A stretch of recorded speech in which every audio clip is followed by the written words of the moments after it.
ಬಂದ ಕೂಡಲೇ ನಮ್ಮವರೆಲ್ಲ ನಾವೆಲ್ಲ ಹೇಳ್ತೇವೆ ಅಲ್ಲಿ ಈಗ ಹೋಗಬೇಕು, ಅವನು ಅರೆಸ್ಟ್ ಮಾಡಬೇಕು. ರಕ್ತ ಸುರಿತಾ ಉಂಟು, ಎಲ್ಲ ಲೈವಾಗಿ ರಕ್ತ ಸುರಿದು ಕಾಣ್ತಾ ಉಂಟು ಅಂತ ವಯಸ್ಸು ನೋಡಿ ಇಂಥ ವಿಷಯ ಹೋಗಿ ಅರೆಸ್ಟ್ ಮಾಡಬೇಕು ಸರ್ ಅಂತ ಹೇಳುವಾಗ ನೆಗ್ಲೆಕ್ಟ್ ಮಾಡಿದರು. ಇದೇನಾಯಿತು, ಅಲ್ಲಿ ಜನ ಕಂಡಾವಟೆ ಸೇರಿ 100-200 ಜನ ಇದ್ದರು. ಇವರಿಗೆಲ್ಲ ಉರಿಯಿತು, ತಡ್ಕೊಳ್ಳಿಕ್ಕಾಗಲಿಲ್ಲ. ಇವರು ಟಾರ್ಗೆಟ್ ಮಾಡಿದರು. ಅವರ ಟಾರ್ಗೆಟೇ ಜಬ್ಬಾರ್. ಎಲ್ಲರಿಗೂ ಧೈರ್ಯ ಜಬ್ಬಾರಿಂದಾಗಿ ಅಂತೇಳಿ ಅವರ ಮನಸ್ಸಲ್ಲಿದ್ದದ್ದು. ಯಾವುದೋ ಒಂದು ಸಣ್ಣ ಒಂದು ವಿಷಯಕ್ಕೆ ಅವರೊಳಗೆ ಏನೋ ಕಾಂಪ್ಲಿಕೇಶನ್ ಆಗಿ ಅವ ನಮ್ಮೊಟ್ಟಿಗೆ ಕಾಂಗ್ರೆಸ್ಗೆ ಬಂದವ. ಆ ಒಂದು ಕಣ್ಣು ಕೂಡ ಅವರಿಗೆ ಅವನ ಮೇಲೆ ಇತ್ತು. ನಾವು ಮಾತಾಡ್ತಾ ಇರುವಾಗ ಒಂದು ಸ್ಯಾಂಟ್ರೋ ಕಾರು ಪಾಸ್ ಆಯಿತು. ಆಗ ಫುಲ್ಲು ಲೋಡ್ ಉಂಟು ಅದರಲ್ಲಿ, ಒಂದು ಲೋಡ್ ಇದೆ ಕಾಣ್ತಾ ಉಂಟು. ನಾನು ಜನರಲಾಗಿ ಕೇಳಿದೆ ಅವನ ಹತ್ರ, ಜಬ್ಬಾರ್ ಹತ್ರ, ಅದು ಎಂಥ ಕಾರೇನೋ ಭಾರಿ ಸ್ಲೋ ಹೋಗ್ತಾ ಉಂಟು ಏನು ಅಂತೇಳಿ. ಅವಾಗ ನೆಗ್ಲೆಕ್ಟ್ ಮಾಡಿ ಹೇಳಿದ ಅದು ತೊಟ್ಟೆಯವರು ಯಾರು ಇರ್ಬೋದು. ಹಾಗೆ ತೊಟ್ಟೆದು ಬಾರಿ ಜೋರಿತ್ತು ಹೇಳಿ ಅವು ಎಕ್ಕಡ್ತ ಕಾರು ತಿರುಗಿದು ಬರ್ತಂಡು ಐಟು ಮೋಯಿತ್ತೆ ಬುಕ್ಕೋ ರವಿ ಯಶು ಮಹೇಶ್ ಮಾಡ್ತಾ ಅಕ್ಲಕ್ಲ ಪಾತಿರ್ನಕ ಇಂಕ ಮೂಜಿ ಬುದಾರ ಗೊತ್ತಾಂಡ ಎಟೆಗೆ ಮಾಡ್ತೀರು ಸುಧಾಕರ ಮಾಸ್ಟೆಲ್ಲ ನಡುಬೈಲು ಅಬ್ದುಲ್ಲ ಕುಂಜಿಟ್ಟಲ್ಲ ಸಲಿತಿಂದ ಇಂದುವೆ ಗತ್ತಿಂದ ಮಾಡಿದ್ದು ಏನಕ್ಕೆ ಕರ್ತದೇರು ಏನೋ ಆಸ್ಪತ್ರೆಗೆ ಕೊಂಡೊಂದುಲ್ಲೇರು ಅಂತೇಳಿ. ಆಗ ಇದೇ ಪ್ರೇಮರಾಜ್ ಇದ್ದಾನಲ್ಲ ಇನ್ಸ್ಪೆಕ್ಟ್ರ್, ನಾನು ಇವತ್ತು ಏಕವಚನದಲ್ಲಿ ಇರೋದು ಅವನನ್ನು. ಆ ಒಂದು ಮಾತು ಹೇಳಿದ, CBI ಅಲ್ಲೇ ಮಲಯಾಳದಲ್ಲಿ ನಿಂದ CBI ಹತ್ರ ನಿನಕೊಂದು ಕಾಣೋಣ ಇಪ್ಪ ಕಾಣಿಚೀರ. ಕಾಸರಗೋಡ ಸುತ್ತಮುತ್ತ ಕಾಂಗ್ರೆಸ್ ಮತ್ತು ಕಮ್ಯುನಿಸ್ಟ್ ಮತ್ತು RSS ಮತ್ತೆ ಒಂದು ಹೋರಾಟ ಇದೆಲ್ಲ. ಹೌದು. ಅದರ ಹಿನ್ನೆಲೆ ಎಲ್ಲ ಏನು? ಹಿನ್ನೆಲೆ ಅಂತ ಹೇಳಿದರೆ ನನಗೆ ಈಗ ನಮ್ಮ ಪೆರ್ಲ ಅಂತ ಹೇಳಿದ್ರೆ ಹೆಣ್ಮಗಜೆ ಪಂಚಾಯತಿಗೆ ಬರ್ತದೆ. ಮಂಜೇಶ್ವರ ವಿಧಾನಸಭಾ ಕ್ಷೇತ್ರದ ಹೆಣ್ಮಗಜೆ ಪಂಚಾಯತಲ್ಲಿ. ಪೆರ್ಲದಲ್ಲಿ ಮೊದಲೆಲ್ಲ ತುಂಬ ಶಾಂತವಾಗಿತ್ತು, ಯಾವುದೇ ಗಲಾಟೆ ಇಲ್ಲ, ಮತ್ತು ಯಾವುದೇ ಕಮ್ಯುನಲ್ ಇಶ್ಯೂಗಳಿಲ್ಲ, ಮತ್ತು ಸಣ್ಣ ಸಣ್ಣ ವಿಷಯಲ್ಲಿತ್ತು, ಒಂದು ಶಾಂತವಾಗಿತ್ತು. ಈ 2006ರಲ್ಲಿ ಈ ಕೇರಳ ವಿಧಾನಸಭಾ ಚುನಾವಣೆ ನಡೀತು. ಆಗ ಕಮ್ಯುನಿಸ್ಟ್ ಪಕ್ಷ ಅಧಿಕಾರಕ್ಕೆ ಬರ್ತದೆ. ಮಂಜೇಶ್ವರ ವಿಧಾನಸಭಾ ಕ್ಷೇತ್ರದಲ್ಲಿ MLA CH ಗುಂಜಂಬು ಕಮ್ಯುನಿಸ್ಟ್ನವರು ಅವರು ಗೆಲ್ತಾರೆ. ಅಲ್ಲಿ ಚೆರಕಲಂ ಅಬ್ದುಲ್ಲಾ ಅವತ್ತು UDFನ ಮಿನಿಸ್ಟರ್ ಆಗಿದ್ದವರು, ಅವರು 3ನೇ ಸ್ಥಾನಕ್ಕೆ ಹೋದರು. ಅದರ ನಂತರ ಅಲ್ಲಿ ಚಿತ್ರಣವು ಚೇಂಜ್ ಆಯಿತು. ಒಂದು ಕಾಂಗ್ರೆಸ್ ಅವರಿಗೆ ಒಂದು ಬೆದರಿಕೆ ಆಗಿ ಏನು ಕಾಂಗ್ರೆಸ್ನವರು ಕಮ್ಯುನಿಸ್ಟ್ ಸೇರಬೇಕು, ಆ ರೀತಿ ಒಂದು ಒತ್ತಡಗಳು. ಹೇಗಾದರೂ ಮಾಡಿ ಕಾಂಗ್ರೆಸ್ಸನ್ನು ನಾಶ ಮಾಡಬೇಕು ಇವರ ಉದ್ದೇಶ. ಕಾಂಗ್ರೆಸ್ಸನ್ನು ನಾಶ ಮಾಡಿದರೆ ಅದು ಏನಂದರೆ ಅದರ ಪ್ಲಸ್ ಪಾಯಿಂಟ್ ಅದು CPMಗೆ ಹೋಗ್ತದೆ. ಈ ಕಾಂಗ್ರೆಸ್ನವರು ಹೆಚ್ಚಿನವರು CPMಗೆ ಹೋಗ್ಬೋದು, ಮತ್ತು ಸ್ವಲ್ಪ ಕೆಲವರು BJPಗೆ ಹೋಗಲಿಕ್ಕೂ ಸಾಕು. ಆಗ ಈ ಸೀಟನ್ನು ಅವರಿಗೆ ಭದ್ರಪಡಿಸ್ಬೋದು ಕಮ್ಯುನಿಸ್ಟ್ನವರಿಗೆ. ಅದಾಗಿತ್ತು ಅವರ ಪ್ಲ್ಯಾನಿಂಗ್. ಹೀಗೆ ಈ ಬಲಾತ್ಕಾರವಾಗಿ ಒಂದು ವಿಚಾರಧಾರೆಯನ್ನು ನಮಗೆ ಹೇರಲಿಕ್ಕೆ ಬರುವಾಗ ಆಗ ಒಂದು ಸಂಘರ್ಷ ಆಗೋದು ಸಾಧಾರಣ ಅಲ್ಲ, ಸಣ್ಣ ಪುಟ್ಟ ಸಂಘರ್ಷಗಳಾಗ್ತಾಯಿತ್ತು. ಅದರ ಎಡೆಯಲ್ಲಿ ಏನಾಯ್ತು ಅಂತ ಹೇಳಿದರೆ 2009 ಫೆಬ್ರವರಿ 9ನೇ ತಾರೀಕು ಈ ರಮೇಶ್ ಚೆನ್ನಿತ್ತಲ್ ಆವಾಗ KPCC ಅಧ್ಯಕ್ಷರು, ಅವರ ನೇತೃತ್ವದಲ್ಲಿ ಒಂದು ಯಾತ್ರೆ ಆರಂಭ ಆಯಿತು. ಹೊಸಂಗಡಿಯಿಂದ ತಿರುವನಂತಪುರದ ಪಾರಶಾಲದವರೆಗೆ ಕೇರಳ ರಕ್ಷಾ ಮಾರ್ಚ್ ಅಂತೇಳಿ. ಈ ಹೆಣ್ಮಗಜೆ ಪಂಚಾಯತ್ ಅಂತ ಹೇಳಿದರೆ ಒಂದು ಕಾಂಗ್ರೆಸ್ಸಿಗೆ ಒಳ್ಳೆಯ ಸ್ವಾಧೀನ ಇರುವಂಥ ಒಂದು ಪಂಚಾಯತ್, ಅದು ಭದ್ರಕೋಟೆ. ಅದು ಒಂದು 2000ರಿಂದ 2005ರವರೆಗೆ ಅಲ್ಲಿ ಪಂಚಾಯತ್ ಅಧ್ಯಕ್ಷ ಆಗಿದ್ದದ್ದು ನನ್ನ ತಾಯಿ. 2005ರಿಂದ 2010ರವರೆಗೆ BJP, ಮತ್ತು 10ರಿಂದ 15ರವರೆಗೆ ನನ್ನ ತಮ್ಮ ಸೋಮಶೇಖರ. ಅದರ ನಂತರ 15ರಿಂದ ಒಂದು 18ರವರೆಗೆ BJP, ವಾಪಸ್ 18ರಿಂದ 20ರವರೆಗೆ ನನ್ನ ತಾಯಿ ಮತ್ತೆ ಪ್ರೆಸಿಡೆಂಟ್ ಆದರು. ಮತ್ತು ಈಗ ಪ್ರೆಸೆಂಟ್ 2020ರ ನಂತರ ಈಗ ನನ್ನ ತಮ್ಮ ಮತ್ತೆ ಪಂಚಾಯತ್ ಅಧ್ಯಕ್ಷ ಆಗಿ ಅಲ್ಲಿರೋದು ಸೋಮಶೇಖರ JS ಅಂತೇಳಿ. ಜಿಲ್ಲಾ ಕಾಂಗ್ರೆಸ್ ಇದು ಪ್ರಧಾನ ಕಾರ್ಯದರ್ಶಿ ಕೂಡ, ಮಂಜೇಶ್ವರ PCRD ಬ್ಯಾಂಕಿನ ಅಧ್ಯಕ್ಷ. ಹೀಗೆ ಹಲವು ಹುದ್ದೆಯಲ್ಲಿ ಅಂತ ನಮ್ಮ ಕಾಂಗ್ರೆಸ್ ಒಂದು ಭದ್ರವಾದಂಥ ಒಂದು ನೆಲೆ ಹೊಂದಿರುವಂಥ ಒಂದು ಪ್ರದೇಶ ಹೆಣ್ಮಗಜೆ ಪಂಚಾಯತ್. ಹೀಗೆ ಅವತ್ತು ಯಾತ್ರೆಗೆ ಒಂದು 10 ಬಸ್ ಜನ ಹೋದರು ಹೆಣ್ಮಗಜೆ ಪಂಚಾಯತಿಂದ. 10 ಬಸ್ ಜನ ಅಂತೇಳಿ ಎಲ್ಲ ಹೆಂಗಸರುಗಳಿದ್ದರು. ಒಂದು 700-800 ಮಂದಿ, ಒಂದು 1000 ಹತ್ತಿರ ಅಂತ ಹೇಳ್ಬೋದು. ಮತ್ತು ಬಾಕಿ ವೆಹಿಕಲ್ಗೆಲ್ಲ ಇತ್ತು. ಹೀಗೆ ಹೋಗುವಾಗ ಈ ಬಾಡೂರು ಅಂತ ಹೇಳಿದರೆ ಒಂದು ಈ CPMಗೆ ಒಂದು ಸ್ವಾಧೀನ ಇರುವಂಥ ಪ್ರದೇಶಗಳು, ಬಾಡೂರು, ಅಂಗಡಿ ಮಗರೆಲ್ಲ ದಾಟಿ ಹೋಗಬೇಕು. ಸ್ವಾಭಾವಿಕವಾಗಿ ಹೋಗುವಾಗ ಏನಾದರೂ ಈ ಸ್ಲೋಗನ್ ಎಲ್ಲ ಕರೆದಿರ್ಬೋದು, ಅದು ಸ್ವಾಭಾವಿಕ ಇದ್ದದ್ದೆಲ್ಲ ಎಲ್ಲ ಯಾವ ಪಕ್ಷರು ಹೋಗೋಗಲು ಕರೀದು ಆ ಟೈಮಲ್ಲಿ. ಈಗ ಅಂಥ ಇಂಟ್ರೆಸ್ಟ್ ಯಾರಿಗಿಲ್ಲ. ಹಾಗೆ ಏನೋ ಕರೆದಿರ್ಲಿಕ್ಕೆ ಸಾಕು. ರಿಟರ್ನ್ ಬರುವಾಗ ಏನು ಮಾಡಿದ್ರು ಅಂದರೆ ಅಲ್ಲಿ ಅಡ್ಡ ಕಟ್ಟಿ ಕಲ್ಲೆಸಿದ್ರು. ಹೆಂಗಸರಿಗೆ ಹೊಡೆದ್ರು. ಅಲ್ಲಿ ಭಯಂಕರ ಒಂದು ಸೀನ್ ಆಯಿತು ಇಲ್ಲಿ ಬಾಡೂರಲ್ಲಿ ರಾತ್ರಿ. ಹಾಗೆ ಆ ರಾತ್ರಿ ಏನಾಯಿತು ಅಂತ ಹೇಳಿದರೆ ಎಲ್ಲ ಜನ ಸೇರಿದ್ರು ಶೇಣಿಯಲ್ಲಿ. ಶೇಣಿ ಅಂದರೆ ಅದು ನಮ್ಮ ಭದ್ರಕೋಟೆ, ಅದು ಅಲ್ಲಿ ಬೇರೆ ಯಾರೂ ಇಲ್ಲ. ಅಲ್ಲಿಗೆಲ್ಲ ಒಂದೊಂದು ಪಾರ್ಟಿ ಗ್ರಾಮಗಳಿದ್ದಾಗೆ ಒಂದೊಂದು ಏರಿಯಾದಲ್ಲಿ ಒಂದು ಪಾರ್ಟಿ ಇದ್ದರೆ ಒಂದೇ ಪಾರ್ಟಿ ಇರ್ತದೆ, ಮತ್ತೊಂದು ಪಾರ್ಟಿ ಒಂದು 10% ಇರ್ಬೋದು ಅಷ್ಟೇ. ಈ ಶೇಣಿ ಎಂಬುದು ನಮ್ಮ ಒಂದು ಭದ್ರವಾದ ಕೋಟೆ ಅದು. ಅಲ್ಲಿ ಜನ ಸೇರಿದ್ದೆವು. ಪೊಲೀಸ್ನವರು ಬಂದರು. ಆಗ ಪೊಲೀಸರು ಬಂದರೆ ಅಲ್ಲಿ ಅಧಿಕಾರ ಇದ್ದದ್ದು CPM ಇದ್ದು, ಪೊಲೀಸ್ ಎಲ್ಲ ಅವರ ಕಂಟ್ರೋಲಲ್ಲಿ. ಪೊಲೀಸ್ ಬಂದ ಕೂಡಲೇ ನಮ್ಮವರೆಲ್ಲ ನಾವೆಲ್ಲ ಹೇಳ್ತೇವೆ ಅಲ್ಲಿ ಈಗ ಹೋಗಬೇಕು, ಅವನು ಅರೆಸ್ಟ್ ಮಾಡಬೇಕು. ರಕ್ತ ಸುರಿತಾ ಉಂಟು, ಎಲ್ಲ ಲೈವಾಗಿ ರಕ್ತ ಸುರಿದು ಕಾಣ್ತಾ ಉಂಟು ಅಂತ ವಯಸ್ಸು ನೋಡಿ ಇಂಥ ವಿಷಯ ಹೋಗಿ ಅರೆಸ್ಟ್ ಮಾಡಬೇಕು ಸರ್ ಅಂತ ಹೇಳುವಾಗ ನೆಗ್ಲೆಕ್ಟ್ ಮಾಡಿದರು ಒಂದು ತಮಾಷೆಯಾಗಿ. ನಾಳೆ 10 ಗಂಟೆ ಬಂದು ಕಂಪ್ಲೇಂಟ್ ಕೊಡಿ ಮತ್ತೆ ನೋಡುವ ಅಂತೇಳಿ. ಇದೇನಾಯಿತು, ಅಲ್ಲಿ ಜನ ಕಂಡಾವಟೆ ಸೇರಿ 100-200 ಜನ ಇದ್ದರು. ಇವರಿಗೆಲ್ಲ ಉರಿಯಿತು, ತಡ್ಕೊಳ್ಳಿಕ್ಕಾಗಲಿಲ್ಲ. ಅವತ್ತು ರಾತ್ರಿ CPMನ ಏರಿಯಾ ಸೆಕ್ರೆಟರಿದು ಸುಧಾಕರ ಮಾಸ್ಟರ್ ಅಂತೇಳಿ ಅವರ ಮನೆಗೆ ಒಂದು ಅಟ್ಯಾಕ್ ಆಗ್ತದೆ. ಅದು ನಮ್ಮ ಪಕ್ಷದವರು ಅಂತ ಹೇಳ್ತಾರೆ, ನಮಗೆ ಅದರ ಬಗ್ಗೆ ಮಾಹಿತಿ ಇಲ್ಲ. ಆದರೆ ಮರುದಿವಸ ಕೇಸ್ ನಮ್ಮ ಮೇಲೆ. ನಾನು ಆರೋಪಿ, ನನ್ನ ತಮ್ಮ ಸೋಮಶೇಖರ ಆರೋಪಿ ಅದರಲ್ಲಿ, ಮತ್ತು ಒಂದು ಹಲವು ಜನ ಅದರಲ್ಲಿ ಆರೋಪಿಗಳಾಗಿ ಒಂದು 10-25 ಜನರ ಮೇಲೆ 308 ಹಾಕಿ ಕೇಸ್ ಹಾಕಿದರು. ಅದರ ನೆಕ್ಸ್ಟ್ ಅದೇ ಇದು 9ನೇ ತಾರೀಕಿನ ರಾತ್ರಿ ನಡೆದಂಥ ಘಟನೆ.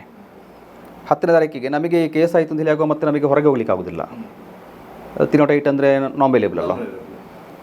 ಅವತ್ತೇನಾಯಿತು, ಸಂಜೆ ಇದಕ್ಕೊಂದು ಪ್ರತಿಭಟನಾ ಒಂದು ಜಾಥಾ ಮಾಡಿದರು CPMನವರು. ನಮ್ಮ ಒಂದು ಶಾಪ್ ಇತ್ತಲ್ಲಿ, ಟೆಕ್ಸ್ಟೈಲ್ ಶಾಪ್, ಅದನ್ನು ಹುಡಿ ಮಾಡಿ ಹಾಕಿದರು.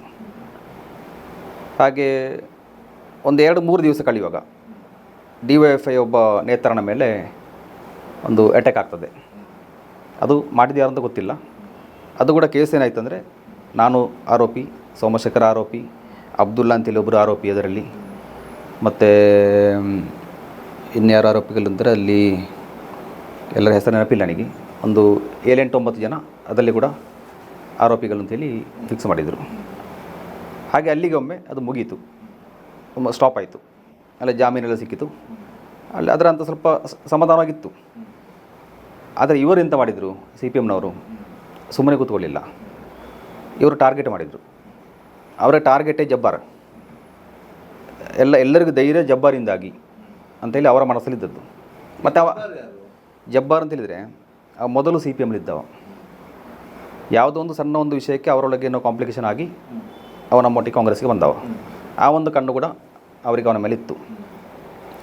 ಮತ್ತು ಸ್ವಲ್ಪ ಯೂತ್ ಕಾಂಗ್ರೆಸ್ ಇದು ಟೌನ್ ಕಮಿಟಿ ಪ್ರೆಸಿಡೆಂಟ್ ಆಗಿದ್ದ. ಮತ್ತು ಎಲ್ಲ ವಿಷಯದಲ್ಲಿ ಕೂಡ ಒಂದು ಎದುರು ಬರ್ತಾಯಿದ್ದ, ಒಂದು ಮುಂದಾಳತ್ವ ಇತ್ತು ಅವನಿಗೆ, ಒಂದು ನಾಯಕತ್ವದೊಂದು ಗುಣ ಇತ್ತು, ಲಕ್ಷಣ ಇತ್ತು ಅವನಿಗೆ. ಅವನಿಗೆ ಕೆಲವು ಸಲ ವಾರ್ನಿಂಗ್ ಕೊಡ್ತಾರೆ ಇವರು, ಅವರೊಟ್ಟಿಗೆ ಸೇರಬೇಡ, ನೀನು ಸೈಲೆಂಟಾಗಿ ನಿಲ್ಲು. ಅದನ್ನು ಕೇರ್ ಮಾಡೋದಿಲ್ಲ ಅಂತ ಹೇಳುವಾಗ ಅಲ್ಲಿ CPMಲ್ಲಿ ಕೆಲವು ಲೀಡರ್ಸ್ ಎಲ್ಲ ಸೇರಿ ಇವರನ್ನು ಟಾರ್ಗೆಟ್ ಮಾಡ್ತಾರೆ. ಜಬ್ಬಾರನ್ನು ಏನಾದರೂ ಮಾಡಿದರೆ ಇವರದೆಲ್ಲ ಮುಗಿಬೋದು ಅಂತೇಳಿ ಅವರ ಪ್ಲ್ಯಾನಿಂಗ್. ಹಾಗೆ ಅವರು ಸೈಲೆಂಟಾಗಿ ಅದನ್ನು ಮಾಡ್ತಾಯಿದ್ರು. ನಮಗೆ ಅದರ ಒಂದು ಸಣ್ಣ ಸೂಚನೆ ಕೂಡ ನಮಗಿರಲಿಲ್ಲ. ಆ ಟೈಮಲ್ಲಿ ಏನಾಯಿತು ಅಂದರೆ ನನ್ನ ತಮ್ಮನ ಮದುವೆ ಸೋಮಶೇಖರ ನವಂಬರ್ 5ನೇ ತಾರೀಕಿಗೆ 2009 ನವಂಬರ್ 5ನೇ ತಾರೀಕಿಗೆ ಪೆರ್ಲದಲ್ಲಿ ಅವನ ಮದುವೆ, ಒಂದು ಹಾಲಲ್ಲಿ ಗಣೇಶ್ ಮಂದಿರದ ಮದುವೆ. 3ನೇ ತಾರೀಕಿನಂದು ಈ ಜಬ್ಬಾರಿದು ಮರ್ಡರ್ ಆಗ್ತದೆ ರಾತ್ರಿ. ಆ ಮರ್ಡರ್ ಆಗೋದಕ್ಕೆ ಮೊದಲು ನಾನು ಈ ಮದುವೆಯ ಗಡಿಬಿಡಿಯಲ್ಲಿ ಅವತ್ತು 3ನೇ ತಾರೀಕಿಗೆ ನಾನು ಮಂಗಳೂರಿಗೆ ಬಂದಿದ್ದೇನೆ. ಸ್ವಲ್ಪ ಸಾಮಾನ್ಯ ತಗೊಂಡು ಹೋಗಿದ್ದೇನೆ. ಅದರ ನಂತರ ಜಬ್ಬರಿಗೆ ಕರೆದೆ ನಾನು, ನಾಳೆ ವಾಪಸ್ ಹೋಗ್ಲಿಕ್ಕೆ ಉಂಟು ಮಂಗಳೂರಿಗೆ 4ನೇ ತಾರೀಕಿಗೆ, ನೀನು ಬರಬೇಕು ಒಟ್ಟಿಗೆ, ಸ್ವಲ್ಪ ತರಕಾರಿ ಎಲ್ಲ ತರಲಿಕ್ಕೆ ಉಂಟು, ಅದು ಮಂಗಳೂರಿಂದ ತರೋದು, ನೀನು ಬರಬೇಕು ಅಂತೇಳಿ ನಾನು ಜಬ್ಬರಿಗೆ ಫೋನ್ ಮಾಡಿದ್ದೆ. ಆಗ ಜಬ್ಬರ್ ಎಲ್ಲಿದ್ದೀನಿ ಅಂತ ಕೇಳಲು ನಾನು ಉಕ್ಕಿನಡ್ಕಲ್ಲಿದ್ದೇನೆ ಅಂತ ಹೇಳಿದ. ಉಕ್ಕಿನಡ್ಕೆಯಿಂದ ಸ್ವಲ್ಪ ಮುಂದೆ ಹೋದರೆ ಅಲ್ಲಿ ಬನ್ಪುದಡ್ಕ ಒಂದು ಸ್ಥಳ ಇರ್ತದೆ, ಅಲ್ಲಿ ನಮ್ಮೊಂದು ತೋಟ ಉಂಟು.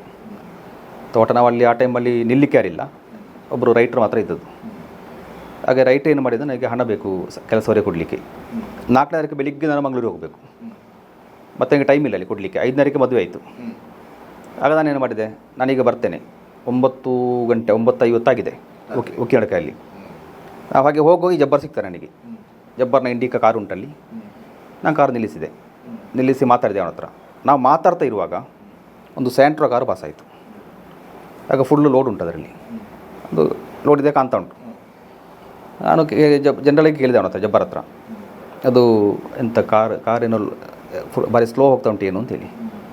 ಆವಾಗ ನೆಗ್ಲೆಕ್ಟ್ ಮಾಡಿ ಹೇಳಿದ, ಅದು ತೊಟ್ಟೆಯವರು ಯಾರು ಇರ್ಬೋದು, ಹಾಗೆ ತೊಟ್ಟೆದು ಭಾರಿ ಜೋರಿತ್ತು ಅಲ್ಲಿ ಸ್ಪಿರಿಟ್ ಎಲ್ಲ ಸಾರೆಯದು, ಅದು ತೊಟ್ಟೆಯವರಾಗಿರ್ಬೋದು ಅಂತೇಳಿ ಅವಾಗ ಕೂಡ ನೆಗ್ಲೆಕ್ಟ್ ಮಾಡಿದ. ಈ ಜಬ್ಬರ್ನ ಒಟ್ಟಿಗೆ ಇನ್ನೊಬ್ಬ ಇದ್ದ, ಜುಬೈರ್ ಅಂತೇಳಿ. ಅವನಿಗಲ್ಲಿ ಅಂಗಡಿ ಇತ್ತು, ಇಲ್ಲಿ ಕಾಸರಗೋಡಲ್ಲಿ ಒಂದು ಸನಾಬಿಲ್ ಅಂತೇಳಿ ಒಂದು ಶಾಪ್ ಇತ್ತು, ಬಟ್ಟೆ ಅಂಗಡಿ, ದೊಡ್ಡ ಹೋಲ್ಸೇಲ್, ಜುಬೈರ್ ಅಂತೇಳಿ. ಈಗ ಅವರು ಇಲ್ಲಿದ್ದಾರೆ, ಇಲ್ಲಿ ಖತ್ತರಲ್ಲಿ, ಅಲ್ಲಿ ಬಿಟ್ಟು ಮತ್ತೆ ಖತ್ತರಿಗೆ ಹೋದರು. ಅವರಿಬ್ಬರು ಒಟ್ಟಿಗಿದ್ದರು. ನಾವೆಲ್ಲ ಫ್ರೆಂಡ್ಸೇ, ನಾವು ಫ್ರೆಂಡ್ಸ್ ಕೂಡ. ಮತ್ತು ಜುಬೈರ್ ಕೂಡ ನಮ್ಮ ಒಂದು ಪಾರ್ಟಿಗೆ ಅನುಕೂಲವಾಗಿರುವಂಥ ಒಬ್ಬ ವ್ಯಕ್ತಿ. ನಾವು ಒಳ್ಳೆ ಕ್ಲೋಸ್ ಫ್ರೆಂಡ್ಶಿಪ್, ನಾವು ಒಂದು ಫ್ಯಾಮಿಲಿ ಫ್ರೆಂಡ್ಸಾಗಿ ಇದ್ದವರು ನಾವೆಲ್ಲ. ಹಾಗೆ ಏನಾಯಿತು, ನಾನು ಹೋದೆ ಅಲ್ಲಿಂದ. ಹೋಗಿ ರಿಟರ್ನ್ ಬರುವಾಗ ಈ ಜಬ್ಬರ್ನ ಕಾರು ಉಂಟಲ್ಲಿ, ನಾನು ಸ್ಲೋ ಮಾಡಿ ಹಾರ್ನ್ ಹಾಕಿದೆ. ಆಗ ಏನು ರಿಪ್ಲೈ ಇಲ್ಲ. ನಾನೇನಂದೆ ಮಾಡಿದೆ ಅಂದರೆ, ಇವರು ಕೆಲವು ಸಲ ಈ ಫುಡ್ ಮಾಡೋ ಅಭ್ಯಾಸ ಉಂಟು, ಪಾರ್ಸೆಲ್ ತಂದು ಎಲ್ಲದರಲ್ಲಿ ಗುಡ್ಡೆಯಲ್ಲಿ ಕೂತು ತಿನ್ನೋದು. ಆಗ ಫೋನ್ ತೆಗಿಲಿಕ್ಕಿಲ್ಲ, ಮತ್ತು ಕರೆದ್ರು ಹಾರ್ನ್ ಹಾಕಿದ್ರು ಮಾಡಲಿಕ್ಕಿಲ್ಲ, ಏನು ರಿಪ್ಲೈ ಇರಲಿಲ್ಲ ಅವನು. ನಾನು ಹಾಗೆ ಇರ್ಬೋದು, ನಾನು ಅಲ್ಲಿಂದ ಹೊರಟು ಹೋದೆ. ಹೋಗಿ ಸುಮಾರು ಇಡಿಯಡ್ಕ ಪಾಸ್ ಆಗುವಾಗ ನನಗೊಂದು ಕಾಲ್ ಬಂತು ಜಬ್ಬರಿಂದ. ಹೀಗೆ ಅಟ್ಯಾಕ್ ಆಯಿತು. ನಾವು ಹೋಗ್ತಾ ರನ್ನಿಂಗಲ್ಲಿದ್ದೇನೆ ನಾನು. ಅಟ್ಯಾಕ್ ಆಯಿತು. ಈಗ ಕೆಲವು ವಿಷಯ ಅಂತ ಹೇಳಿದೆ ಅವನು, ಹೇಗೆ ಅಟ್ಯಾಕ್ ಆಯಿತು ಏನು ಅಂತ ಹೇಳುವಾಗ, ಯಾರೆಲ್ಲ ಇದ್ದರು ಅಂತ ಹೇಳಿದೆ. ಮೊಯ್ದೀನ್ ಕುಂಜಿ ಇದ್ದ, ಮೊಯ್ನಿ ಇದ್ದ, ಮೊಯ್ನಿತ್ತೆ ಅಂತ ಹೇಳಿದ ತುಳುವಿನಲ್ಲಿ. ನಾವು ತುಳು ಮಾತಾಡ್ತಿದ್ದದ್ದು. ಮೊಯ್ನಿತ್ತೆ ಬುಕ್ ಅಕ್ಲಕ್ಲ ಭಾತಿರ್ನಾಕ ಮೂಜಿ ಪುದಾರ ಗೊತ್ತಾಂಡು, ರವಿ, ಯಶು, ಮಹೇಶ್ ಇಷ್ಟು ಹೇಳಿದ. ಕಾಲ್ ಕಟ್ಟಾಯಿತು. ಮತ್ತು ಇಮಿಡಿಯೇಟ್ ನಾನು ತಿರುಗಿ ಆಚೆ ಮಾಡಿದೆ. ಆಗ ವಾಪಸ್ ಕೇಳಿದೆ, ಎಂತ ನನಗೆ ಅರ್ಥ ಆಗಿಲ್ಲ, ಕರೆಕ್ಟಾಗಿ ಹೇಳು ಅಂತ ಹೇಳಿದೆ. ಅವು ಎಕ್ಕಡ್ತ ಕಾರು ತಿರುಗಿದು ಬತ್ತಂಡು ಐಟು ಮೊಯ್ನಿತ್ತೆ ಬುಕ್ಕೋ ರವಿ, ಯಶು, ಮಹೇಶ್ ಮಾಡ್ತಾ ಅಕ್ಲಕ್ಲ ಭಾತಿರ್ನಾಕ ಇಂಕ ಮೂಜಿ ಪುದಾರ ಗೊತ್ತಾಂಡ ಎಟ್ಟೆಗೆ ಮಾಡ್ತೇರು. ಸುಧಾಕರ ಮಾಸ್ಟೆಲ್ಲ ನಡುಬೈಲು ಅಬ್ದುಲ್ಲ ಕುಂಜಿಟ್ಟಲ್ಲ ಸಲಿತಿಂದ ಇಂದುವೆ ಗತ್ತಿಂದ ಮಾಡಿದ್ದು ಏನೋ ಕರ್ತದೇರು, ಏನೋ ಆಸ್ಪತ್ರೆಗೆ ಕೊಂಡೊಂದುಲ್ಲೇರು ಅಂತೇಳಿ ಅಷ್ಟು ಕ್ಲಿಯರಾಗಿ ಮಾತಾಡಿದೆ ಅವನು. ಅವರು ಬದಿರ್ಕದವರೆಗೆ ಮಾತಾಡ್ತಾ ಇದ್ದಂತೆ ಅವನು. ಒಂದು ಒಳ್ಳೆ ವೆಯ್ಟ್, ಒಂದು 85 ಗಟ್ಟಿದ್ದ. ಹಾಗೇ ನಾವು ಮತ್ತೆ ಕೂಡಲೇ ಹೋಗ್ತೇವೆ ಹಿಂದಿಂದ ಹಾಸ್ಪಿಟ್ಲ್, ಕ್ಯಾರೋಲ್ ಹಾಸ್ಪಿಟ್ಲ್ ಇದ್ದ ಬಾಡಿ ಮತ್ತು ಮೊರ್ಚೆ ತಗೊಂಡೋಗಿತ್ತು. ಆಗ ಈ ಮೊಯ್ದೀನ್ ಕುಂಜೆ ಕಾಲ್ ಬರ್ತದೆ ನನಗೆ. ಈ ಯಾರು ಮೊಯ್ದೀನ್ ಕುಂಜಿ ಇದ್ದಾನಲ್ಲ, ಒಂದನೇ ಆರೋಪಿ, ಅವನ ಕಾಲ್ ನನಗೆ ಬಂತು. ಬಂದು ಹೇಳ್ತಾನೆ, ನನ್ನತ್ತವ ಈರು ಜಬ್ಬರ್ನ ವಾಂಡು ನನ್ನತ್ತವ ಈರು ರೆಡಿ ಅಲ್ಲಿ. ಆಗ ಅಲ್ಲಿ ನನ್ನ ಹತ್ತಿರವೇ ಸರ್ಕಲ್ ಇನ್ಸ್ಪೆಕ್ಟರ್ ಇರ್ತಾರೆ, ಪ್ರೇಮರಾಜನ್ ಸರ್ ಅಂತೇಳಿ ಫೋನ್ ಕೊಟ್ಟೆ ಅವ್ರಿಗೆ ಇಲ್ಲಿ. ಆಗ ಪ್ರೇಮರಾಜನ್ ಅವರು ಮಾತಾಡಿದರು, ಯಾರು ಈ ಮೊಯ್ದೀನ್ ಕುಂಜಿ ಹತ್ರ ಮಾತಾಡಿ, ಮತ್ತು ಅವಾಗ ಫೋನ್ ಕಟ್ ಮಾಡಿದ. FIR ಹಾಕಬೇಕು ಅಂತೇಳಿ ಸ್ಟೇಷನ್ಗೆ ಕರೆದ್ರು. ಜಬ್ಬಾರ್ನ ದೊಡ್ಡಪ್ಪನ ಒಬ್ಬ ಮಗ ಆರಿಫ್, ಅವ FIR ಸ್ಟೇಟ್ಮೆಂಟ್ ಕೊಡಲಿಕ್ಕೆ ಹೋದ. ಆಗ ಹೋಗುವಾಗ ಅವ ಇದ್ದ ವಿಷಯ ಹೇಳಿದ.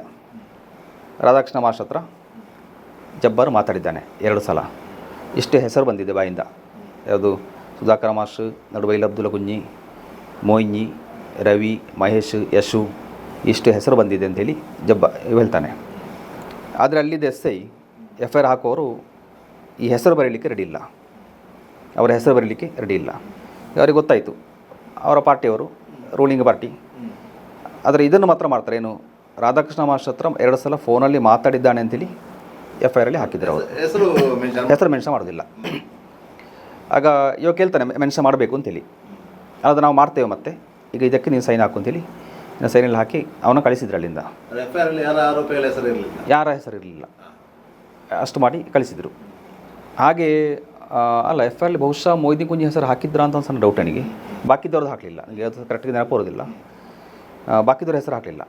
ಹಾಗೆ ಅಲ್ಲಿಂದ ಕಳಿಸಿದರು. ಮರುದಿವಸ ತನಿಖೆ ಸ್ಟಾರ್ಟ್ ಆಯಿತು. ತನಿಖೆ ಸ್ಟಾರ್ಟ್ ಆಗುವಾಗ ಎಲ್ಲ ರೂಟೇ ಬೇರೆ ರೂಟಲ್ಲಿ ಹೋಗ್ತಾಯಿತ್ತು. ಅದು ತನಿಖೆ, ಅದು CI ಅವತ್ತಿನ ಇನ್ಸ್ಪೆಕ್ಟ್ರ್ ಬಹಳ ಆಟ ಆಡಲಿಕ್ಕೆ ನೋಡಿದ.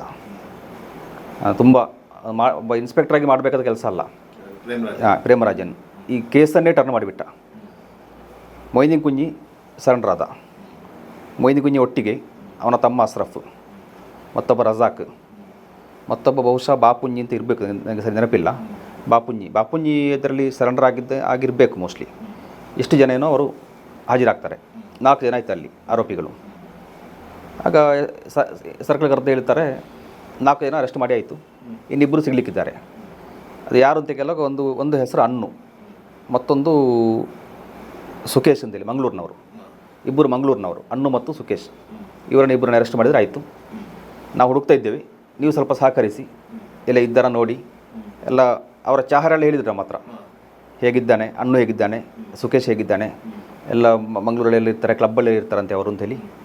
ಇದು ಸಂಗತಿ ಅಂತ ಗೊತ್ತುಂಟಾ, ಇದು ಅವರು ರೆಡಿ ಮಾಡಿದ್ದಾರೆ ಡಮ್ಮಿ, ಹಾಂ, ಹಾಜರಾಗಲಿಕ್ಕೆ. ಅದು ನಾವು ಹೋಗಿ ಹುಚ್ಚರಾಗಿ ಹುಡುಕ್ತೇವೆ, ಹುಡುಕಿ ನಾವೇ ತೋರಿಸಿಕೊಡ್ತೇವಲ್ಲ ಅಲ್ಲಿದ್ದಾರೆ ಅಂತೇಳಿ ಆಗುವಾಗ, ಮತ್ತು ನಮಗೆ ಸಮಾಧಾನ ಆಯ್ತಲ್ಲ, ಈ ಕೇಸನ್ನು ಮುಳುಗಿಸ್ಬೋದು ಅಂತಲ್ಲಿ ಇವರ ಪ್ಲ್ಯಾನಿಂಗ್. ಬಟ್ ಇದು ನಮಗೆ ತಲೆಗೆ ಹೋಯಿತು, ಇದರ ಹಿಂದೆ ಏನೋ ಒಂದು ಷಡ್ಯಂತ್ರ ನಡೀತಾ ಉಂಟು ಅಂತೇಳಿ. ಈಗ ನಾವು ಒಂದು ಪಾರ್ಟಿಯವರು ಕೆಲವು ಜನ ಒಂದು ಕಡೆಯಲ್ಲಿ ಸೇರಿದೆವು, ಸೇರೋದ್ರ ಬಗ್ಗೆ ಚರ್ಚೆ ಮಾಡಿದೆವು. ಆಗ ನಾನೊಂದು ಪ್ರಪೋಸಲ್ ಇಟ್ಟೆ, ನಾವು ಸೈಲೆಂಟಾಗಿ ನಿಲ್ವ, ಪೊಲೀಸರು ಏನೆಲ್ಲ ಮಾಡ್ತಾರೆ ಎಲ್ಲ ಮಾಡಲಿ, ಈ ಕೇಸು CBI ಎನ್ಕ್ವೈರಿ ಆಗಬೇಕು, ಹಾಗಿದ್ರೆ ಮಾತ್ರ ಪ್ರೂವ್ ಆಗ್ತದೆ. ಈ ಕೇರಳ ಪೊಲೀಸು ಇದನ್ನು ಎನ್ಕ್ವೈರಿ ಮಾಡಿತ್ತು ಅಂತಂದರೆ ಈ ಕೇಸು ಬಿಟ್ಟು ಹೋಗ್ತದೆ, ಅವರು ನಾಳೆ ಹೊರಗೆ ಬರ್ತಾರೆ, ಯಾವ ಸಂಶಯವೂ ಬೇಡ, ನಾವು ಸೈಲೆಂಟಾಗಿ ನಿಲ್ವ ಅಂತೇಳಿ. ಹಾಗೆ ನಾವು ಒಂದು ಜನವರಿವರೆಗೆ ಸುಮ್ಮನೆ ಸೈಲೆಂಟ್ ನಿಂತೆವು. ಅದರ ಎಲ್ಲ ವಿದ್ಯಮಾನಗಳನ್ನು ನಾವು ಲೆಕ್ಕ ಹಾಕ್ತಾ ಇದ್ದೆವು, ಏನೆಲ್ಲ ಆಗ್ತಾ ಉಂಟು. ಇವರು ಎಂದ ಮಾಡಿದ್ರು, ನಮ್ಮದು ಮುಗೀತು, ಇನ್ನು ನಾವೇನಿಲ್ಲ. ಹಾಗೆ ಅವರನ್ನು ಹಾಜರು ಮಾಡಲಿಕ್ಕೆ ರೆಡಿ ಮಾಡಿದರು, ಯಾರು ಅನ್ನು ಮತ್ತು ಸುಕೇಶ್ ಅಂತೇಳಿ ಇಬ್ಬರನ್ನು, ಮಂಗಳೂರಿನವರನ್ನು ಹಾಜರು ಮಾಡಲಿಕ್ಕೆ ರೆಡಿ ಆದರು. ಆ ಸಂದರ್ಭದಲ್ಲಿ ಏನಾಯಿತು ಹೇಳಿದರೆ, ಕಾಸರಗೋಡಲ್ಲಿ ಒಂದು ಗಲಾಟೆ ಆಯಿತು. ಒಂದು SP ಗುಂಡು ಹಾಕಿದ್ದು, ಶೂಟ್ ಮಾಡಿದ್ದು, SP ಒಂದು ಕ್ರೌಡ್ನ ಮೇಲೆ ಶೂಟ್ ಮಾಡೋದು, ಒಂದು ಡೆತ್ ಆಯಿತು. ಪೊಲೀಸವರಿಗೆ ಕಲ್ಲು ಬಿಸಾಡಿದರು, ಅದು ದೊಡ್ಡ ಇಶ್ಯೂ ಆಗಿ ಹೋಯಿತು. ಅದರ ಅಡಿಯಲ್ಲಿ ಇದು ಬಾಕಿ ಆಯಿತು. RP ಶರ್ಮಾ ಅದರ ಅಡಿಯಲ್ಲಿ ಇದು ಬಾಕಿ ಆಯಿತು. RP ಶರ್ಮಾ ಅಲ್ಲ, ರಾಮದಾಸ್ ಪೋತನಲ್ಲ, ಹಾಂ, ಹಾಗೆ ನನಗೆ ನೆನಪು ಸರಿ ನೆನಪಿಲ್ಲ ನನಗೆ ಹೆಸರು. ರಾಮದಾಸ್ ಪೋತನ ಅಲ್ಲಲ್ಲ, ಸರಿ ನನಗೆ ನೆನಪಿಲ್ಲ ಅದರ ಬಗ್ಗೆ, ಕರೆಕ್ಟಾಗಿ ನೆನಪಿಲ್ಲ. ರಾಮದಾಸ್ ಪೋತನ್ ನನ್ನ ನೆನಪು, ಹಾಗೆ ಅವರ ಅಂತೇಳಿ ಒಂದು ನನಗೆ ಗ್ಯಾರಂಟಿ ಅಲ್ಲ. ಅದರ ಅಡಿಯಲ್ಲಿ ಇದು ಬಾಕಿ ಆಯಿತು, ಆ ಗಲಾಟೆ ಅಡಿಯಲ್ಲಿ ಇದು ಬಾಕಿ ಆಯಿತು. ನಾವು ಕೊಂಡೋಗಿ ನಾನೇನು ಮಾಡಿದೆ ಅಂದರೆ, ಜಬ್ಬಾರ್ನ ತಂದೆಯನ್ನು ಕರ್ಕೊಂಡು ಎರ್ನಾಕುಲಮಿಗೆ ಹೋದೆ, ಹೈಕೋರ್ಟಿಗೆ. ಅಲ್ಲಿ S ಶ್ರೀಕುಮಾರ್ ಅಂತೇಳಿ ಒಳ್ಳೆ ವಕೀಲರವರು. ಈ ಕೇರಳದ ಅಭಯ ಕೇಸ್ ಉಂಟಲ್ಲ, ಅಭಯ ಕೇಸಲ್ಲಿ ಸಿಸ್ಟರ್ ಅಭಯ, ಆ ಕೇಸಲ್ಲೆಲ್ಲ ಇವರು CBIಗೆ ಬೇಕಾಗೇನೋ ಹಾಜರಾಗಿದ್ದರು. ಮತ್ತು ಮಾರಾಡು ಮರ್ಡರ್ ಕೇಸ್ ಉಂಟಲ್ಲ, ಮಾರಾಡು ಹತ್ಯಾಕಾಂಡ, ಅದರಲ್ಲಿ CBIಯ ಸ್ಪೆಷಲ್ ಪ್ರಾಸಿಕ್ಯೂಟರ್ ಆಗಿ ಇವರು ಹಾಜರಾಗಿದ್ದರು, ಶ್ರೀಕುಮಾರ್. ಹಾಗೆ ಅವರಲ್ಲಿಗೆ ಹೋಗಿ ನಾನು ವಿಷಯ ಎಲ್ಲ ಹೇಳಿದೆ. ನಮಗೆ ಕೆಲವರು ಈ ಪೊಲೀಸ್ನವರು ಮೆಸೇಜ್ ಕೊಡ್ತಾಯಿದ್ರು, ಸರ್ಕಲ್ ಹಾಗೆ ಆದರೂ ಅಲ್ಲಿ ಪೊಲೀಸ್ನವರು ಸ್ವಲ್ಪ ನಮಗೆ ಮೆಸೇಜ್ ಕೊಡ್ತಾಯಿದ್ರು. ಸ್ವಲ್ಪ ನಾವು ಅದು ಬೇಕಾದಾಗ ಮಾಡ್ತಾಯಿದ್ದೆವು, ಏನೆಲ್ಲ ನಡೀತಾ ಉಂಟು ಅಂತೇಳಿ. ಅವರು ನಮಗೆ ಕರೆಕ್ಟಾಗಿ ಹೇಳಿದರು, CPMನ ದೊಡ್ಡ ಲೀಡರ್ಸ್ ಇದರಲ್ಲಿದ್ದಾರೆ, ಈ ಕೇಸನ್ನು ಮುಳುಗಿಸ್ಲಿಕ್ಕೆ ಪ್ರಯತ್ನ ಮಾಡ್ತಾ ಇದ್ದಾರೆ. ಕೇಸ್ ಡೈರಿಯಲ್ಲೆಲ್ಲ ಅವರ ಹೆಸರು ಮೆನ್ಷನ್ ಮಾಡಿದ್ದು ಉಂಟು. ಇದನ್ನೆಲ್ಲ ನಾನು ಕೊಂಡೋಗಿ ನಮ್ಮ ಲಾಯರ್ ಹತ್ರ ಹೇಳಿದ್ದೆ. ಆಗ ಅವರು ಹೇಳಿದರು, ಇದು ನೀವು ಹೇಳಿದ ವಿಷಯ ಸತ್ಯ ಅಂತಾದರೆ CBIಗೆ ಅಲ್ಲದಿದ್ದರೂ ಮಿನಿಮಮ್ ಒಂದು ಕ್ರೈಮ್ ಬ್ರಾಂಚಿಗಾದರೂ ನಾನು ನಿಮಗೆ ಮಾಡಿಕೊಡ್ತೇನೆ, ಸ್ವಲ್ಪ ವೆಯ್ಟ್ ಮಾಡಿ ಅಂತ ಹೇಳಿದರು. ನಾವು ವೆಯ್ಟ್ ಮಾಡಿದ್ದೆವು. ಅದರ ಎಡೆಯಲ್ಲಿ ಏನಾಯಿತು ಅಂತ ಹೇಳಿದರೆ, ಒಂದು ಮಾರ್ಚ್ 31ನೇ ತಾರೀಕು 2010 ಸಬ್ ರಿಜಿಸ್ಟ್ರಾರ್ ಆಫೀಸಲ್ಲಿ ಒಂದು ಆಕ್ರಮಣ ಆಗ್ತದೆ, ಅಟ್ಯಾಕ್ ಆಗ್ತದೆ. ಈ ಕೇಸಿನ ಅವರ ಆರೋಪಿ ಅಂದರೆ ಆಗ ಆರೋಪಿ ಆಗಲಿಲ್ಲ, ನಡುಬೈಲ್ ಅಬ್ದುಲ್ ಕುಂಜಿ ಅಂತೇಳಿ, ಅವರ ಮೇಲೆ ಒಂದು ಅಟ್ಯಾಕ್ ಆಯಿತು. ಯಾರೋ ಬಾಂಬೆಯವರು ಹಿಂದಿ ಮಾತಾಡ್ತಾ ಇದ್ದರು ಅಂತೆಲ್ಲ ಹೇಳ್ತಾರೆ, ನಮಗೆ ಅದರ ಬಗ್ಗೆ ಗೊತ್ತಿಲ್ಲ. ಆದರೆ ಅದರಲ್ಲಿ ನಮ್ಮನ್ನು ಫಿಕ್ಸ್ ಮಾಡಲಿಕ್ಕೆ ಪ್ರಯತ್ನ ಮಾಡಿದರು. ಅಲ್ಲಿ ಕೆಲವು ಸಾಕ್ಷಿಗಳನ್ನ ಕರ್ಕೊಂಡು ಹೋಗಿ ನಮ್ಮ ಹೆಸರು ಹೇಳಬೇಕು ಅಂತೇಳಿ ಒತ್ತಾಯ ಮಾಡಿದರು. ಗೌರ್ಮೆಂಟ್ ಅವರದಲ್ಲ, ಏನು ಮಾಡ್ಬೋದು. ಆದರೆ ಒಬ್ಬರು ಸಾಕ್ಷಿ ಒಪ್ಪಲಿಲ್ಲ, ಏನು ಮಾಡಿದರೂ ಅವರು ಒಪ್ಪಲಿಲ್ಲ. ಅದು ಏನಾಯಿತು ಅಂತ ಹೇಳಿದರೆ, ಈ ನಡುಬೈಲ್ ಅಬ್ದುಲ್ ಕುಂಜಿ ಎಂಬವರು ಜಾಗ ಮಾರೋದು, ಅವರು ಮಮ್ಮುಂಜಿ ಅಂತೇಳಿ ಅವರಿಗೆ, ಅವರ ಸಂಬಂಧ ಅವರಿಗೆ. ಈ ಮಮ್ಮುಂಜಿಯವರು ಮತ್ತು ನಾವು ಅವತ್ತು ಬೆಳಿಗ್ಗೆ ಒಂದು ಹೋಟೆಲಲ್ಲಿ ಒಟ್ಟಿಗೆ ಚಾ ಹುರಿದಿದ್ದೇವೆ ಕೇರಳದಲ್ಲಿ. ಅದನ್ನು ಯಾರೋ ನೋಡಿದ್ದಾರೆ. ಆಗ ಅವರ ಮೇಲೆ ಸಂಶಯ, ನಾವು ಎಲ್ಲಿಯಾದರೂ ರಿಜಿಸ್ಟ್ರೇಷನ್ನ ಬಗ್ಗೆ ನಮ್ಮ ಹತ್ರ ಹೇಳಿರ್ಬೋದು, ನಾವು ಮಾಡಿಸಿರ್ಬೋದು ಇದನ್ನು ಅಂತೇಳಿ. ಹಾಗೆ ನಮ್ಮ ಹೆಸರು ಹೇಳಬೇಕು ಅಂತೇಳಿ ಅವರು ಹೇಳಿದರು. ನಾನು ಹೇಳಲಿಕ್ಕೆ ಸಾಧ್ಯವೇ ಇಲ್ಲ, ನನ್ನ ಹತ್ರ ಅವ್ರ ವಿಷಯವೇ ಮಾತಾಡಲಿಲ್ಲ, ಒಂದು ಸುಳ್ಳು ಹೇಳಲಿಕ್ಕೆ ನಾನು ತಯಾರಿಲ್ಲ ಅಂತೇಳಿ. ಒಂದು ವಾರ ಅವರನ್ನು ಕೂತೊಳಿಸಿದ್ದಾರೆ ಸ್ಟೇಷನಲ್ಲಿ, ಬೆಳಗ್ಗಿಂದ ಸಂಜೆವರೆಗೆ. ಸಂಜೆ ಕಳಿಸೋದು, ಮರುದಿವಸ ಬರಲಿಕ್ಕೆ ಹೇಳೋದು, ಅವರ ಹೆಸರು ಹೇಳೋದು ಬಿಡೋದಿಲ್ಲ ಅಂತೇಳಿ. ಇವರು ಹೇಳೋದು ನಾನು ಸುಳ್ಳು ಹೇಳಲಿಕ್ಕಿಲ್ಲ ಅಂತೇಳಿ. ಅದು ಅವರು ಒಳ್ಳೆ ನೀಟ್ ಜನ, ಅವರು ಹಾಗೇನು ಮಾಡೋರಲ್ಲ. ಅವರು ಹೆಸರು ಹೇಳಲಿಕ್ಕೆ ಒಪ್ಪಲಿಲ್ಲ. ಮಾತಾಡಿದ್ದು ಹೌದು ನಾವು, ಆದರೆ ಈ ವಿಷಯ ಅಂತ ಮಾತಾಡಲಿಲ್ಲ, ನಾವು ರಿಜಿಸ್ಟ್ರೇಷನ್ ವಿಷಯವೇ ಮಾತಾಡಲಿಲ್ಲ ಅಂತೇಳಿ. ಹಾಗೆ ಅದು ಮತ್ತೆ ಆ ಕೇಸ್ ಸ್ವಲ್ಪ ಸಮಯ ಹಾಗೆ ಇತ್ತದು. ಅದರಡಿ ಏನು ಮಾಡಿದ್ರು ಇವರು, ಮೇ 10ನೇ ತಾರೀಕು ಒಂದು CPMನ ಒಂದು ದೊಡ್ಡ ಜಾಥಾ ಪೆರ್ಲದಲ್ಲಿ ಆಯೋಜಿಸಿದರು ಅವರು. ಆ ಜಾಥಾ ಬರ್ತಾ ಉಂಟು. ಆಗ ನಮ್ಮ ಅಂಗಡಿ ಇಲ್ಲ, ನಾವು ಅಂಗಡಿಯಲ್ಲಿ ಕೊಟ್ಟಾಗಿದೆ. ನಮ್ಮ 2 ಕಾರ್, ನನ್ನ ಕಾರು ಮತ್ತು ನನ್ನ ತಮ್ಮನ ಕಾರು ರೋಡ್ ಸೈಡ್ ನಿಂತುಂಟು. ಇವರು ಜಾಥಾ ಬರ್ತಾ ಉಂಟು. ನಾವೊಂದು 10 ಜನ ಇದ್ದೇವೆ ಅಲ್ಲಿ. ಆ ಅಂಗಡಿ ಎದುರು ನಿಂತಿದ್ದೇವೆ ನಾವು. ಆಗ ಇದೇ CB ಥಾಮಸ್ SI ಬಂದರು ಅಂತ ಹೇಳಿದರು, ಕಾರ್ ತೆಗಿಬೇಕು, ನೀವು ಹೋಗಿ ಅಂತ ಹೇಳಿದರು. ನಾವು ಯಾಕೆ ಹೋಗಬೇಕು ಅಂತ ಹೇಳಿದೆ ನಾನು. ನಾವು ಯಾಕೆ ಹೋಗಬೇಕು, ನಮ್ಮ ಊರು, ನಾವು ಇಲ್ಲಿ ನಿಲ್ಬಾರ್ದು ಅಂದರೆ ಅಲ್ಲ ಕಾರ್ ಹೊಡಿ ಮಾಡ್ತಾರೆ ಅವರು, ಮಾಡಲಿ ಅಂತ ಹೇಳಿದೆ ನಾನು. ನಮಗೆ ಅದರಲ್ಲಿ ಏನು ಬೇಸರ ಇಲ್ಲ. ನಾವು ಇಲ್ಲಿ ನೀವು ಯಾಕೆ ಸಂರಕ್ಷಣೆ ಕೊಡಲಿಕ್ಕಲ್ಲ ಇರೋದು, ನೀವು ಸಂರಕ್ಷಣೆ ಕೊಡಿ. ನಮ್ಮ 2 ಕಾರು ಉಂಟು, ನಾವಿದ್ದೇವೆ. ನಾವು ಈಗ ಹೋಗಿ ಅಂದರೆ ಆಗಲಿಕ್ಕಿಲ್ಲ. ನೀವು ಮೊದಲೇ ಹೇಳ್ತಿದ್ರೆ ನಾವು ಬರ್ತಾ ಇರಲಿಲ್ಲ. ಅಲ್ಲ ಈಗ ತೆಗಿಲೇಬೇಕು ಕಾರು ಅಂತ ಹೇಳಿದರು. ಇಲ್ಲ ಸಾಧ್ಯವಿಲ್ಲ, ನಾವು ತೆಗೆದಿಲ್ಲ ಅಂತ ಹೇಳಿದೆ. ಅಷ್ಟಾಗ ಬಂದರು, ಕಾರ್ನ ಮೇಲೆ ಬಿದ್ದರು, ಕಾರಿಗೆ ಹೊಡಲಿಕ್ಕೆ ಶುರು ಮಾಡಿದರು.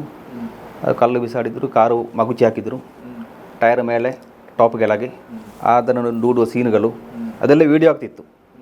ಬೇರೆ ಹುಡುಗ ಅದನ್ನು ವೀಡಿಯೋ ಮಾಡ್ತಾಯಿದ್ದ ದೂರ ನಿಂತು. ಆಗ ಮೊಬೈಲಲ್ಲಿ ಸ್ವಲ್ಪ ವೀಡಿಯೋ ಮಾಡೋ ಮೊಬೈಲ್ ಬಂದಿದ್ದಾಗ ವೀಡಿಯೋ ಮಾಡ್ತಾಯಿದ್ದಾನೆ. ಇವರು ರಸ್ತೆಯಲ್ಲಿ ದೂಡುದು ಕಾರನ್ನು ಹುಡುಗ ಮಾಡೋದು ಭಯಂಕರ ಇತ್ತು. ಮತ್ತು ನಾವೇನು ಮಾಡಿದ್ದೆವು, ನಮಗೆ ಕಲ್ಲು ಬಿಸಾಡಲಿಕ್ಕೆ ಶುರು ಮಾಡಿದರು. ಅಂಗಡಿಯಲ್ಲೇ ಬಂದಾಯ್ತು ಅಲ್ಲಿದ್ದದ್ದು, ಆ ಬಿಲ್ಡಿಂಗಲ್ಲಿದ್ದದ್ದು. ನಮಗೆ ಕಲ್ಲು ಬಿಸಾಡೋ ನಾವು ಟಾಪ್ ಫ್ಲೋರಿಗೆ ಹೋದೆವು. ಇದು ಅಲ್ಲಿಗೂ ಕಲ್ಲು ಬಿಸಾಡಲಿಕ್ಕೆ ಶುರು ಮಾಡಿದರು. ಆಗ ಅದರ ಅಡಿಯಲ್ಲಿ ಏನಾಯಿತು ಅಂದರೆ, ನಮ್ಮ ಹತ್ರ ತುಂಬ ಫೋರ್ಸು, ಅಲ್ಲಿ ಮುಸ್ಲಿಂ ಲೀಗ್ ಆಫೀಸ್ ಉಂಟು, ಆಫೀಸ್ನ ಒಳಗೆ ಹೋಗಿ ನೀವು ಅಂತೇಳಿ. ನಮ್ಮಲ್ಲಿ ಯಾರು ಒಪ್ಪೋದಿಲ್ಲ, ನಾವು ಸತ್ತರಲ್ಲಿ ಸಾಯ್ತೇವೆ ಅಂತೇಳಿ. ಯಾಕೆ ನಾವು ಹಾಗೆಲ್ಲೊಂದು ಹೆದರಿ ಓಡೋರು ನಾವಲ್ಲ. ಯಾಕೆ ನಮ್ಮದು ಆ ಚರಿತ್ರೆ ನಮಗಿಲ್ಲ, ನಾವು ಒಪ್ಪಲಿಲ್ಲ. ಆಗ ಜೋರು ಶುರು ಆಯಿತು, ಕೆಳಗಿಂದ ಕಲ್ಲು ಬಿಸಾಡೋದು, ಒಂದು ಜಾತಿ ಕಲ್ಲು ಬಿಸಾಡ್ತಾ ಇದ್ದಾರೆ. ಆಗ ಪರಸ್ಪರ ಆಚೆ ಈಚೆ ಮೇಲಿಂದ ಕೆಳಗೆ ಬಿಸಾಡಲಿಕ್ಕೆ ಇರಲಿಕ್ಕೂ ಸಾಕು ನಾವು ಕೂಡ. ಆಗೇನಾಯ್ತು ಅಂದರೆ, ಒಂದು ಯಾರ ಕಲ್ಲು ಅಂತ ಗೊತ್ತಿಲ್ಲ, CB ಥಾಮಸ್ SI ತಲೆಗೆ ಒಂದು ಕಲ್ಲು ಇತ್ತು. ನಮ್ಮ ಲೆಕ್ಕದಲ್ಲಿ ಹೇಗಿದೆ, ಇವರು ಕೆಳಗಿಂದ ಬಿಸಾಡುವಾಗ ಅಲ್ಲಿ ಆ ಬಿಲ್ಡಿಂಗಿಗೆ ತಾಗಿ ಅದು ರಿಟರ್ನ್ ಬಂತು, ಅದು ಅವರ ಮೇಲೆ ಬಿತ್ತು. ಅಷ್ಟಾಗೂ ಅಲ್ಲಿ ಸೀನಿ ಚೇಂಜ್ ಆಯಿತು, ಭಯಂಕರ ಆಯಿತು ಅಲ್ಲಿ. ಆಗೇನಾಯಿತು, ನಮಗೆ ಮುಸ್ಲಿಂ ಲೀಗ್ನ ಅವರು ಬಂದು ಒತ್ತಾಯ ಮಾಡಿ ಆಫೀಸೊಳಗೆ ಕರ್ಕೊಂಡು ಹೋದರು. ಅವ್ರ ಆಫೀಸಲ್ಲಿ ಅದರಲ್ಲಿ ಒಬ್ಬರು ಬರಲೇ ಇಲ್ಲ ನಮ್ಮೊಟ್ಟಿಗೆ ಬಂದವರು, ಅಬ್ದುಲ್ಲಾ ಅಂತೇಳಿ, ಕುರಡ್ಕ ಅಬ್ದುಲ್ಲಾ ಅಂತೇಳಿ ಹೋದವ್ರನ್ನು. ಏನು ಸೈಪುನ ಮೂರು ಸೈಪೆ ಏನು ಬರ್ಪುಡ್ಜಿ ಗ್ಯಾರಂಟಿ ಇವರು ಮೇಲೆ ಹತ್ತಿದ್ರು, ಬಿಲ್ಡಿಂಗ್ನ ಮೇಲೆ ಮಾರ್ಕೃಷ್ಣ ಅವರು ಒಂದು 100 ಜನ ಹತ್ತಿಯಾಗ ಅವರ ಕೈಗೆ ಇವರು ಸಿಕ್ಕಿದ್ರು. ಅಬ್ದುಲ್ಲಾ ಸಿಕ್ಕಿ ಹೊಡೆದು ಒದ್ದು ಎಲ್ಲ ಅವರು ಸತ್ತರು ಅಂತೇಳಿ ಬಿಟ್ಟು ಬೊಬ್ಬೆ ಹಾಕ್ಕೊಂಡು ಹೋದರು. ಇನ್ನೊಬ್ಬರನ್ನು ನಾವು ಕೊಂದೆವು ಅಂತೇಳಿ ಭಯಂಕರ ಆಯ್ತು ಅದು. ಅವ್ರ ಆರ್ಭಟ ಏನಿವರ್ತನಿಗೆ ಕೊಂದು ಅಂತೇಳಿ ಕೆಳಗೆ ಇಲ್ಲಿಗೆ ಸ್ಟಾರ್ಟ್ ಮಾಡಿದರು. ನಾವೆಲ್ಲ ಅಲ್ಲಿ ಒಳಗಿದ್ದು ಅಷ್ಟು ಪೊಲೀಸ್ ಫುಲ್ ಫೋರ್ಸ್ ಬಂತು. ಅಬ್ದುಲ್ಲರನ್ನು ಹಾಸ್ಪಿಟ್ಲಿಗೆ ಕರ್ಕೊಂಡು ಹೋದರು. ನಮ್ಮನ್ನು ಬಂದು ಅರೆಸ್ಟ್ ಮಾಡಿ ಸ್ಟೇಷನ್ಗೆ ಕೊಂಡೋದ್ರು. ಆಗ ನಾವು ಕೇಳಿದ್ವಿ, ನಮ್ಮನ್ನು ಯಾಕೆ ನೀವು ಕೊಂಡೋಗ್ತಾಯಿದ್ರಿ, ನಿಮ್ಮನ್ನು ಸಂರಕ್ಷಣೆಗೆ ಬೇಕಾಗಿ ಪ್ರೊಟೆಕ್ಷನ್ ಕೊಡಲಿಕ್ಕೆ ನಾವು ಕೊಂಡೋಗ್ತಾ ಇದ್ದೇವೆ, SP ಆರ್ಡರ್ ಉಂಟು ಅಂತ ಹೇಳಿದರು. ಬಜರ್ಕ ಪೊಲೀಸ್ ಬಂದು ನಮ್ಮನ್ನು ಪೊಲೀಸ್ ಬಸ್ಸಲ್ಲಿ ಕರ್ಕೊಂಡು ಹೋದರು. ನಮ್ಮ ಕಾರೆಲ್ಲ 2 ಅಲ್ಲಿ ಬಿದ್ದುಂಟು ರೋಡಲ್ಲಿ. ನಮ್ಮನ್ನು ಕರ್ಕೊಂಡು ಹೋದರು. ಕರ್ಕೊಂಡು ಹೋಗಿ ಅಲ್ಲಿ ತಲುಪೋ ನಮಗೆ ಗೊತ್ತಾಯಿತು, ನಮ್ಮನ್ನು ಅರೆಸ್ಟ್ ಮಾಡೋ ಪ್ಲ್ಯಾನ್ 307 ಯಾವುದು SI ತಲೆ ಹೊಡೆಯಿತಲ್ಲ, ಆ ಕೇಸ್ ನಮ್ಮ ಮೇಲೆ ಹಾಕಿ ನಮ್ಮನ್ನು ಅರೆಸ್ಟ್ ಮಾಡಿದರೆ ಈ CBIಗೆ ಹೋದದ್ದು ಗೊತ್ತುಂಟು ಅವರಿಗೆ. ಆಗ ಇದೇ ಪ್ರೇಮರಾಜ್ ಇದ್ದಾನಲ್ಲ ಇನ್ಸ್ಪೆಕ್ಟ್ರ್, ನಾನು ಇವತ್ತು ಏಕವಚನದಲ್ಲಿ ಹೇಳಿದವ ನಾನು. ಆ ಒಂದು ಮಾತು ಹೇಳಿದ, CBI ಅಲ್ಲೇ ಮಲಯದಲ್ಲಿ ನಿನ್ನ CBI ಹತ್ರ ನಿನಕೊಂದು ಕಾಣೋಣ, ಇಪ್ಪ ಕಾಣಿಚೀರ ಇಲ್ಲಿ ಲೀಗ್ ಆಫೀಸಿಂದ ಕರ್ಕೊಂಡು ಹೋಗುವ. ಮತ್ತು ನನ್ನ ತಮ್ಮನ ಶರ್ಟ್ ಹಿಡಿದು ಕಾಲರ್ ಹಿಡಿದು 2 ಸಲ ಇದು ಮಾಡಿದ್ದಾನೆ, ಅವನು ಶರ್ಟೆಲ್ಲ ಹರಿದು ಹಾಕಿದ್ದಾನೆ. ಹಾಗೆ ಕರ್ಕೊಂಡು ಹೋಗಿ ಆಯ್ತಲ್ಲಿ ಫಿಕ್ಸ್ ಮಾಡಿದ್ದು ನಮಗೆ ಕನ್ಫರ್ಮ್ ಆಯಿತು. ಅಷ್ಟಾಗೋ ನಮ್ಮ ಲೀಡರ್ಸ್ ಎಲ್ಲ ಅಲ್ಲಿ ತಲುಪಿದ್ರು. ಫೋನ್ ತೆಗೆದಿಲ್ಲ ಅಲ್ಲಿ ಸ್ಟೇಷನಲ್ಲಿ, ಫೋನಲ್ಲಿ ತೆಗೆದಿಟ್ಟಿದ್ದಾರೆ. ಕೋಡೋತು ಗೋವಿಂದನ್ ನಾಯರ್, ನಮಗೆ ಅವರು ಮರೀಲಿಕ್ಕೆ ಸಾಧ್ಯ ಇಲ್ಲ.